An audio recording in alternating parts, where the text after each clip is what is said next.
దేవుని నామానికి స్తోత్రములు. అందరికీ వందనాలు. మన తండ్రి అయిన దేవుని నుండి ప్రభు అయిన యేసుక్రీస్తు నుండి కృపా సమాధానములు మీకు కలుగును గాక. దేవుని యొక్క మాటలను ఉదయకాలం అందే మనం ధ్యానించటం దేవుడు మనకు ఎంతో గొప్పగా అనుగ్రహిస్తున్న భాగ్యం. ఇట్టి భాగ్యమును దేవుడు మనకు ఇచ్చినందుకు గాను దేవునికి మనందరము కృతజ్ఞతాస్తుతులు చెల్లించాలి. ఈ ఉదయకాలం అందు నిర్గమకాండం గ్రంథంలో నుంచి 20వ అధ్యాయంలో 10 ఆజ్ఞలు రాయబడి ఉన్నాయి. వాటిలో మనం మొదటి ఆజ్ఞను ఆల్రెడీ ధ్యానం చేసి ఉన్నాము. 2వ ఆజ్ఞను ధ్యానం చేస్తూ ఉన్నాము. దీని యొక్క కంటిన్యూయేషన్ని ఈరోజు మనం చూద్దాము. పరిశుద్ధాత్మని యొక్క సహాయంతో దేవుని మాటలను ధ్యానించినట్లు దేవుడు మనకు కృప చూపించడానికి ఆయన సన్నిధిలో ప్రార్థించుకుందాం. Let us pray. పరిశుద్ధుడా, మా ప్రియ ప్రభువా, మా రక్షక, జీవం కలిగిన మీ వాక్యమును మాకు అనుగ్రహించి ఉన్నారు. పరిశుద్ధ గ్రంథంలోని మాటలను మేము చదువుకొని ధ్యానించి మా జీవితములకు అన్వయించుకొనున్నట్లుగా మాకు అనుగ్రహిస్తున్న ఈ ఆత్మీయ కార్యక్రమములన్నింటిని బట్టి స్తుతులు చెల్లిస్తూ ఈరోజు కూడా నాయన మమ్మలను మీరు దర్శించి మాట్లాడి బలపరచమని క్రీస్తు యేసు పరిశుద్ధ నామములో ప్రార్థిస్తున్నాము తండ్రి. ఆమేన్.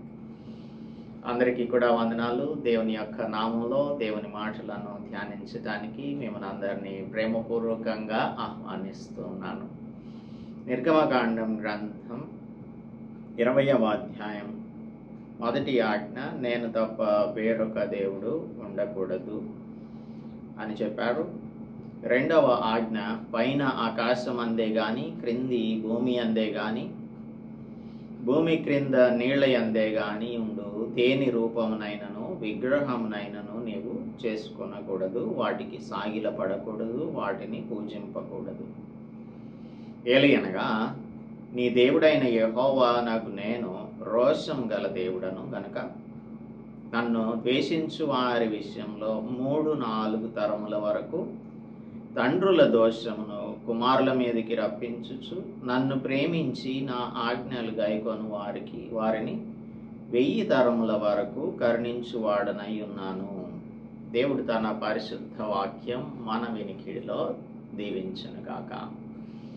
ఇందులో చాలా క్లారిటీ అవసరమైంది. ఎందుకంటే చాలా మంది దీనిని మిస్అండర్స్టాండ్ చేసుకుంటూ ఉంటారు. ఈ దోషమును గురించి 1000 తరముల వరకు కరుణించడాన్ని గురించి చాలామందికి అవగాహన ఉండదు. సో మొదటి ఆజ్ఞలో దేవుడు ఏం చెప్పాడు? నేను తప్ప వేరొక దేవుడు ఉండకూడదు అని చెప్పాడు. ఆ తర్వాత ఐడోలాట్రీకి అగెన్స్ట్గా ఆయన యొక్క ఆజ్ఞను చెప్పి, అలా చేస్తే నేను రోషం గల దేవుడిని, నన్ను ద్వేషిస్తే ఏం జరుగుతుంది, నన్ను ప్రేమిస్తే ఏం జరుగుతుంది, what is the result of loving God and what is the result of rejecting God అనే దానిని గురించి ఇక్కడ తెలియపరుస్తూ ఉన్నాడు. So let us have a clarification of this. వాటికి సాగిల పడకూడదు, వాటిని పూజించకూడదు. ఎవరిని? మోషే ఇదే ఆజ్ఞను మరలా ఈ సెకండ్ జనరేషన్ ఇజ్రాయేలీలకు మరలా ఇస్తున్నాడు. ద్వితీయోపదేశకాండం 4వ అధ్యాయంలో దీనినే రిపీట్ చేస్తూ ఉన్నాడు. ద్వితీయోపదేశకాండం 4వ అధ్యాయం 14వ వచనం చూద్దాం. 14 and verse 4 and chapter 4 verse 18 onwards. Chapter 4 and verse 18. నేల మీద ప్రాకు ఏ పురుగు ప్రతిమనైనను భూమి క్రిందనున్న నీళ్ల యందలి ఏ చేప ప్రతిమనైనను ఆడు ప్రతిమను గాని మగ ప్రతిమను గాని ఏ స్వరూపము కలిగిన విగ్రహమును మీ కొరకు చేసుకొనకుండునట్లు ఆకాశం వైపు కన్నులెత్తి సూర్య చంద్ర నక్షత్రములైన ఆకాశ సైన్యమును చూచి మరులు కొల్పబడి నీ దేవుడైన యెహోవా సర్వాకాశం క్రిందనున్న సమస్త ప్రజల కొరకు పంచిపెట్టిన వాటికి నమస్కరించి వాటిని పూజింపకుండునట్లు జాగ్రత్త పడుడి. ఎందుకంటే మీరు దేవుని యొక్క ప్రజలు. యెహోవా మిమ్మును చేపట్టి నేడున్నట్లు మీరు తనకు స్వకీయ జనముగా నుండుటకై ఐగుప్తు దేశంలో నుండి ఆ ఇనుప కొలిమిలో నుండి మిమ్మను రప్పించను అంటున్నాడు.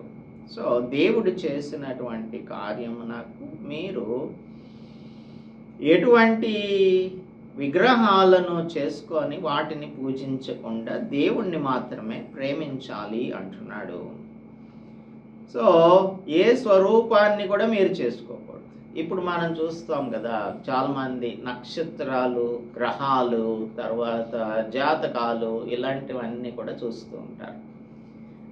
కనబడిన ప్రతి దానిని కూడా దేవుడు అని పిలిచేటువంటి గొప్ప స్వభావం భారతీయులకు మాత్రమే ఉందని చాలా గొప్పగా చెప్పుకుంటూ ఉంటారు. రాయిలో దేవుణ్ణి చూస్తారు, రప్పలో దేవుణ్ణి చూస్తారు, కప్పలో దేవుణ్ణి చూస్తారు, పురుగులో దేవుణ్ణి చూస్తారు.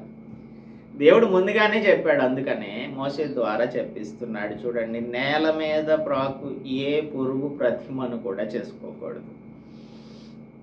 అలాగే ఆడ మగ అని కూడా చెప్తున్నాడు.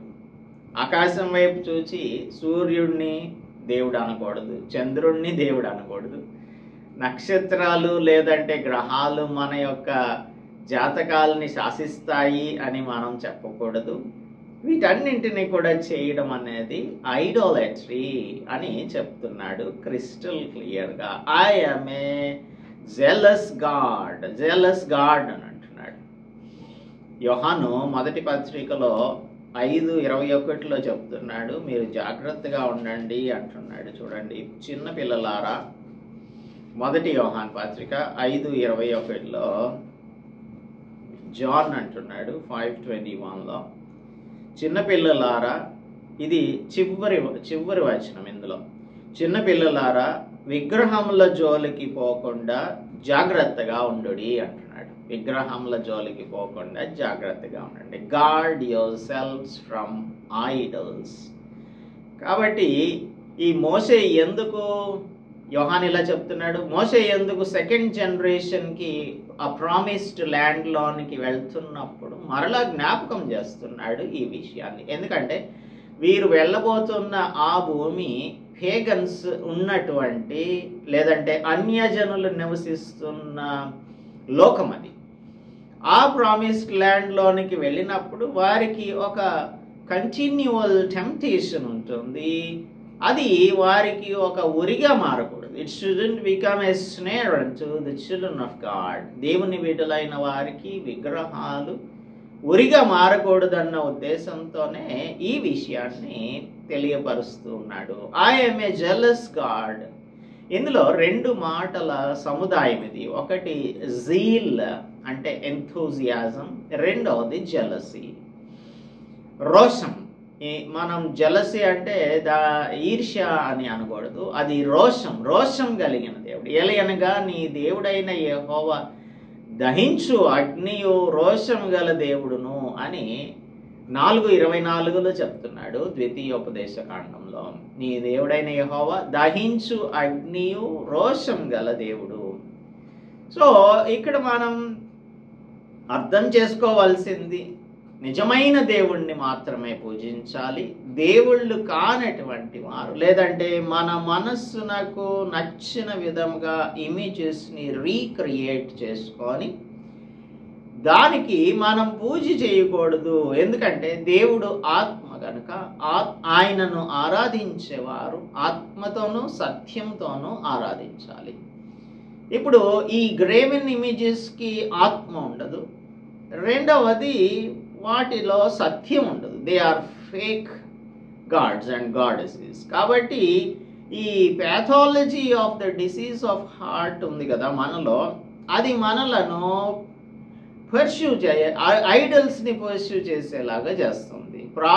ప్రాకు జీవులను కూడా మనం దేవుళ్ళుగా పరిగణించే అవకాశం ఉంది. కాబట్టే ముందుగా సెకండ్ జనరేషన్కి హెచ్చరిస్తున్నాడు మోషే.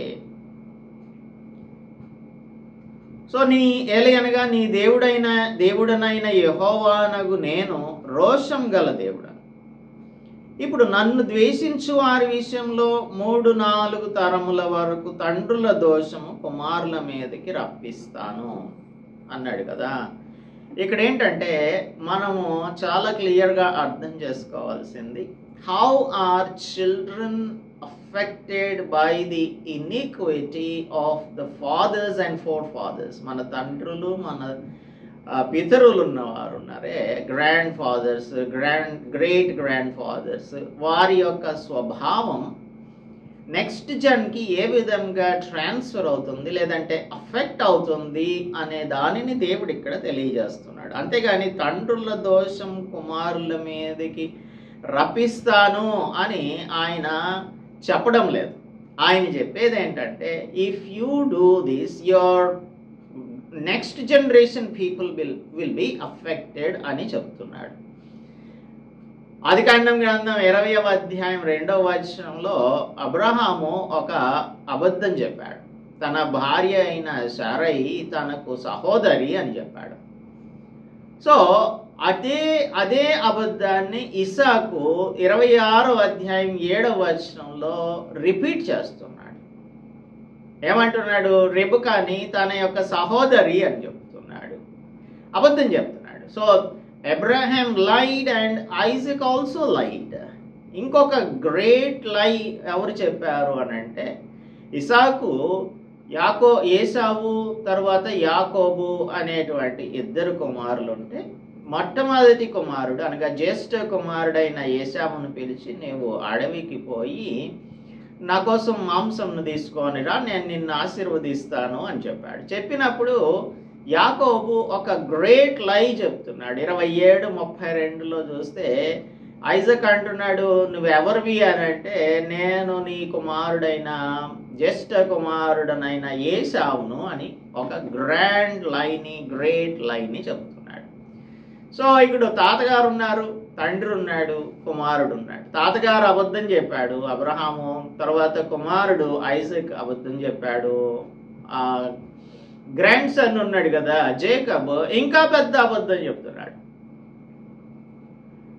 సో తండ్రుల యొక్క ఆలోచనలు, తండ్రుల యొక్క బుద్ధులు, వారి యొక్క జీన్స్ పిల్లలకు ట్రాన్స్ఫర్ అవుతాయి. కాబట్టి మీరు జాగ్రత్తగా ఉండండి అని చెప్తున్నాడు దేవుడు. దావీదు తనకున్నటువంటి లస్ట్ ఫర్ విమెన్ అది ఏం చేశాడు అంటే, తన కుమారునికి ట్రాన్స్ఫర్ చేసినట్టుగా మొదటి రాజుల గ్రంథం 11వ అధ్యాయంలో చూసినట్టయితే సోలొమన్ ఏం చేశాడో మనకు అర్థమవుతుంది. 1 Kings chapter 11:1-3లో సోలొమన్ తన తండ్రి దగ్గర నుంచి నేర్చుకున్నటువంటి దానినే చేస్తున్నాడు. ఏం చేస్తున్నాడు? మోయాబీయులు, ఎదోమీయులు, అమ్మోనీయులు, సీదోనీయులు, హిత్తీయులు అను జనులు మీ హృదయములను తమ దేవతల తట్టు త్రిప్పుతురు గనక వారితో సహవాసం చేయకూడదనియు వారిని మీతో సహవాసం చేయనీయకూడదనియు యెహోవా ఇశ్రాయేలీయులకు సెలవిచ్చి ఉన్నాడు. అయితే బట్ రాజైన సొలొమోను ఫరో కుమార్తెను గాక ఆ జనులలో ఇంకా అనేక మంది పరస్త్రీలను మోహించి కమాతురత గలవాడై వారిని ఉంచుకొనుచు వచ్చెను.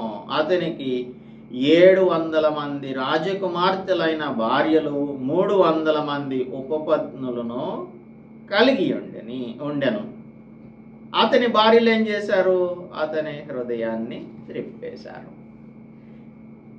సో ఐడోలాట్రీ ఎలాగా వస్తుంది, ఎలా ఎఫెక్ట్ చేస్తుంది అనే దానినే కదా ఈ 2వ కమాండ్మెంట్ మనకి చెప్పేది. వీళ్ళు ఏం చేశారు? సొలొమోను వృద్ధుడైనప్పుడు అతని భార్యలు అతని హృదయమును ఇతర దేవతల తట్టు త్రిప్పగా అతని తండ్రి అయిన దావీదు హృదయం వలె అతని హృదయం దేవుడైన యెహోవా యెడల యథార్థం కాకపోయెను.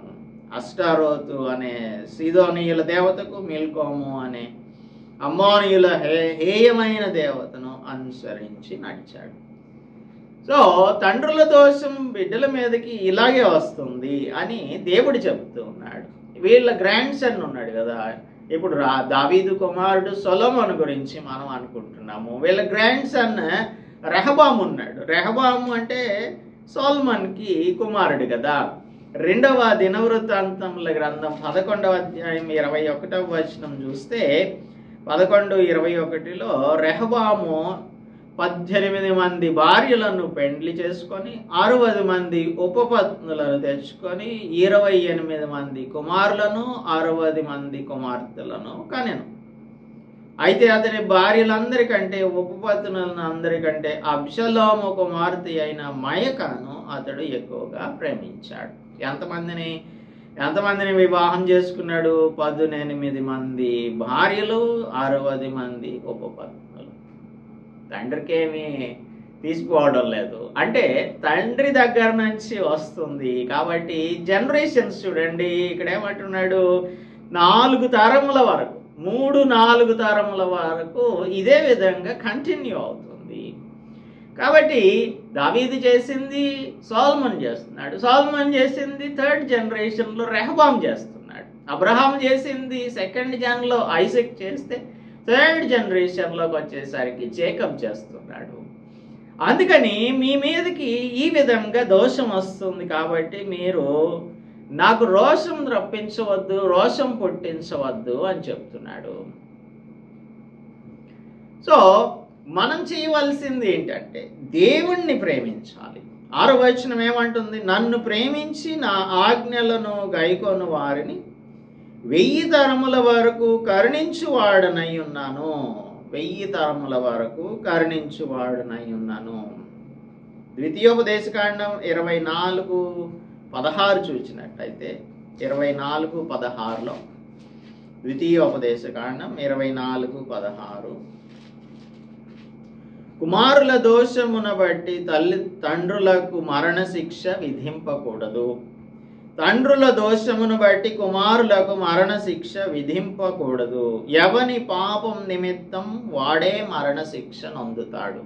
సో తండ్రుల దోషం పిల్లల మీదకి రాదు అనేది ఇక్కడ స్పష్టంగా చెప్తున్నాడు. అలాగే ఎహెజ్కేలు గ్రంథంలో కూడా 18:19లో చూసినట్టయితే ఇదే విషయానికి క్లారిటీ ఇస్తున్నాడు. 18:19 ఆఫ్ ఎజెకియల్ 18:19.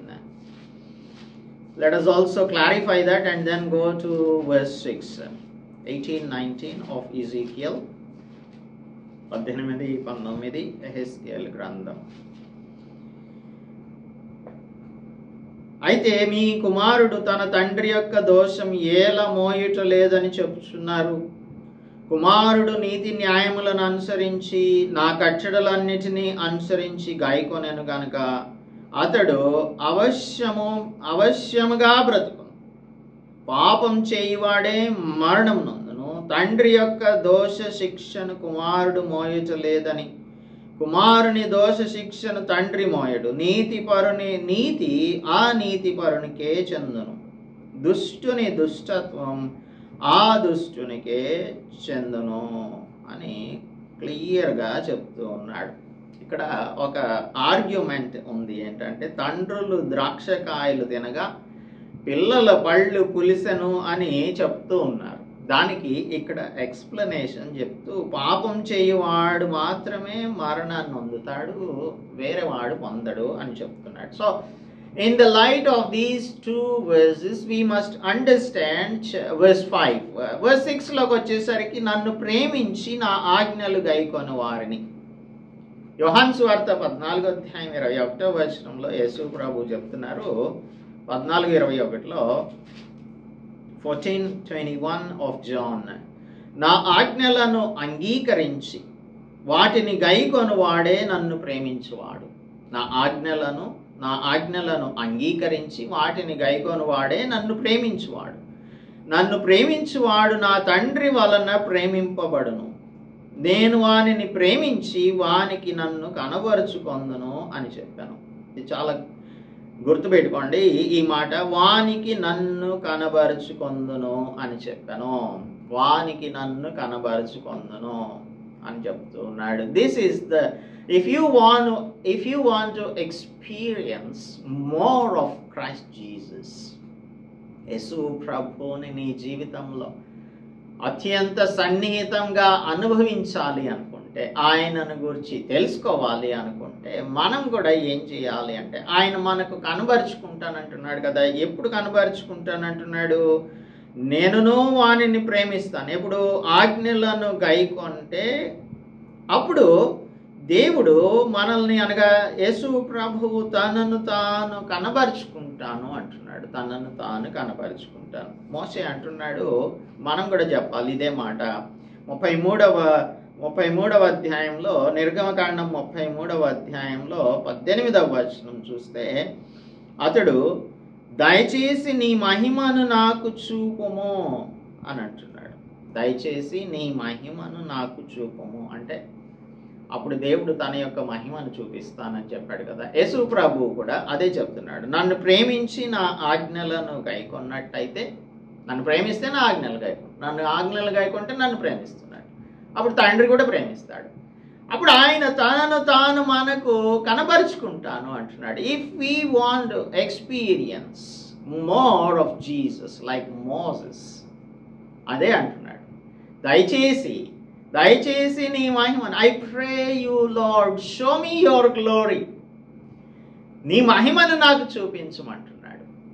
ఇప్పుడు ఈ దినాలలో ఎలాగైపోయింది అని అంటే, దేవుని యొక్క మహిమను మనం చూడటం కాదు, మనం మన సెల్ఫ్ గ్లోరీని ఇతరులకు చూపించాలని అనుకుంటున్నాము.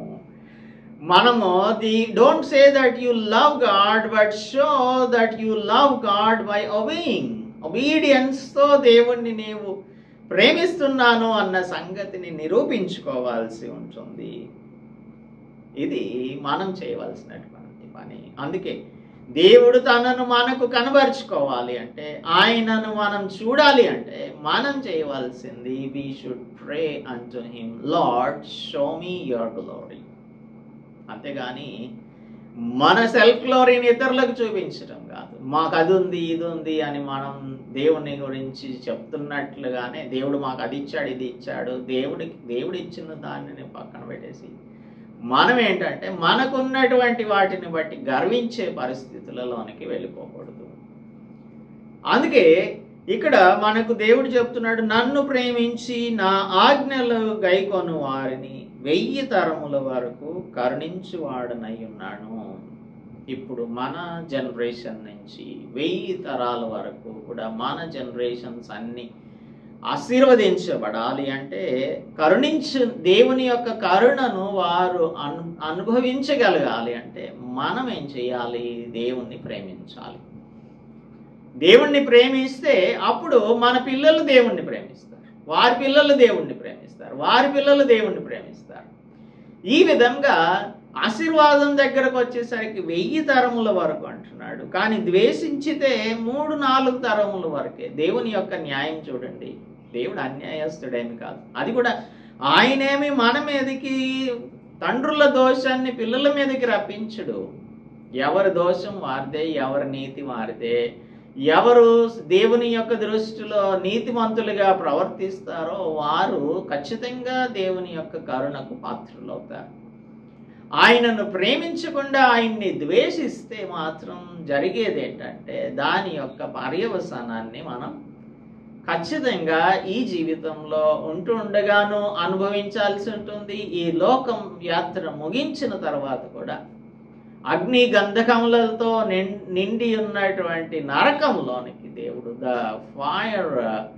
ద లేక్ ఆఫ్ ఫైర్ లోనికి దేవుడు పడేస్తాడు. అప్పుడు 1000 తరాలు కాదు, తరతరాలు యుగాలు మనము పండ్లు కొరుకుతూ బాధపడుతూ ఆ నరకంలో ఉండాల్సి వస్తుంది. అందుకని మనం దీపం ఉండగానే ఇల్లు చక్కబెట్టుకోవాలని చెప్తుంటారే, దేవుని యొక్క మాటలు మనకు దొరుకుతూ ఉన్నాయి. ఇప్పుడు ఆయన మాటలు మనం ధ్యానించగలుగుతున్నాం, ఆయన మాటలని వినగలుగుతున్నాం. వీటిని మనం కానీ మన జీవితాలకు అన్వయించుకుంటే, దేవుణ్ణి ప్రేమిస్తే దేవుని యొక్క మహిమను మనం చూడగలుగుతాం. అనేక మంది దేవుని మహిమను చూడలేకపోవడానికి కారణం ఏంటంటే, we are not yearning for it. We have to yearn for the glory of God. కాబట్టి దేవుని యొక్క మహిమను చూడటం అనేది ఎప్పుడైనా మనం రుచి చూస్తే, if we start tasting it, అందుకే యెహోవా ఉత్తముడని రుచి చూచి తెలుసుకొనడి అని దేవుని వాక్యం చెప్తుంది. ఆ టేస్ట్ కనుక మనం చూసినట్టయితే దేవుని మహిమను మనం చూస్తూ మన యొక్క జీవితాలను ఈ లోకంలో చాలా క్రైస్తవ జీవితాలను సునాయాసంగా జీవించగలుగుతాం. బాధలు కష్టాలు అనేవి ఏమి ఉండవు. ఇవేమి మనల్ని ఎఫెక్ట్ చేయవు. అసలు ఆయన వైపు మనం చూస్తూ ఆయన యొక్క మహిమను కనుక మనం ప్రతిదినము చూడగలిగితే దేవునితో పాటు మనం చక్కగా నడవడానికి, ఆయనకు విధేయత చూపించడానికి దేవుడు మనల్ని తన యొక్క స్వరూప్యంలోనికి మారుస్తాడు. అందుకు దేవుడు మనందరికీ సహాయం చేయనుగాక. Let us pray. పరిశుద్ధుడా, మా ప్రియ ప్రభువా, మా రక్షక, నీవు అన్యాయస్తుడైన దేవుడవు ఏమాత్రము కానే కాదు ప్రభువా. ఎవరి దోషం వారిదే. తండ్రులు ద్రాక్షకాయలు తింటే పిల్లల పళ్ళు పొలియటం అనేది కానే కాదు. ఇది ఇజ్రాయేలీలు అంటున్నటువంటి, లేదంటే మీ మీద మోపుచున్న ఒక నింద లాంటిది. కానీ ప్రభువా, నీవు న్యాయవంతుడైన దేవుడవే ప్రభువా. కనుక నాయన, మిమ్ములను మేము ప్రేమించటం మొదలుపెట్టినట్లయితే మీ మహిమను మా జీవితంలో మోసే ఏ విధంగా కనబరచమని మిమ్మల్ని అడుగుతూ ఉన్నాడో అలాగూ మేము అడిగి మీ గ్లోరీని మేము మా జీవితంలో అనుభవించగలిగితే అంతకంటే గొప్ప భాగ్యం మా జీవితాలకు ఏముంది ప్రభువా? ఏమి కూడా ఈ లోకంలో లేదు. శరీరాశ, నేత్రాశ, జీవపు డమ్మమే ప్రభువా. మిమ్మల్ని చూస్తూ, మీ మహిమను చూస్తూ మహిమకరమైన జీవితంలో మీ బిడ్డలంగా జీవించడం మా ప్రియులకు మాకు సహాయం అనుగ్రహించమని క్రీస్తు యేసు పరిశుద్ధ నామంలో ప్రార్థిస్తున్నాము తండ్రి. ఆమేన్. దేవుని నామానికి స్తోత్రం. అందరికీ కూడా వందనాలు. దేవా, నీ మహిమను నాకు కనపరచుము అని మోషే 33:18 నిర్గమకాండంలో అడుగుతున్న రీతిగా మన యొక్క జీవితంలో సార్థవంతంగా, లేదంటే సార్థకంగా చేసుకోవడానికి ఆయన మహిమను మనకు చూపించమని అడుగుదాము. He will definitely show us His glory and we will live a glorious lives. May the Lord bless us. Amen.